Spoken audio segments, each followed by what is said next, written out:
Hi all, చాలామంది అడుగుతున్నారు మీరు వెయిట్ ఎంతున్నారు అని. చెప్పాలంటే ఒక 10-15 డేస్కి ముందు వెయిట్ చాలా తగ్గినాను నేను. ఇది సడన్గా వెయిట్ పెరగడం అనమాట.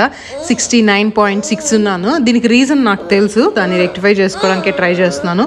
మీరు బాగా తింటున్నారు అందుకే వెయిట్ పెరుగుతున్నారు అనేసి కొందరు కమెంట్స్ వస్తాయి, ఆల్రెడీ వచ్చినాయి. అది తినడం వల్ల కాదు, నా రొటీన్ వల్ల.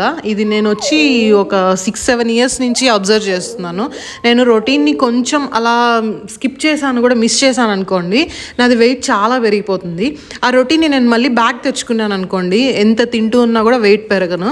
రొటీన్ కరెక్ట్గా లేకుండా నేను ఎంత ఫుడ్ కంట్రోల్ చేసినా కూడా, అంటే అసలే తినకపోయినా కూడా డబుల్గా వెయిట్ పెరుగుతాను అనమాట. సో ఒక్కొక్కరి బాడీ ఒక్కొక్కలాగా ఉంటుంది. ఫుడ్ ఒకటే కాదు, నేను కొంచెం ఎక్సర్సైజ్ చేయాలి. నెక్స్ట్ వచ్చేసి మంచిగా నిద్రపోవాలి. నేను నిద్రపోకపోతే వెయిట్ పెరుగుతాను. అంటే నాకు అన్ని రివర్స్ అనమాట. మామూలుగా బాగా తిని నిద్రపోతే వెయిట్ పెరుగుతారు, నాకు అట్లా కాదు, అన్ని రివర్స్. మళ్ళీ అది ఫిక్స్ చేసుకుంటాను.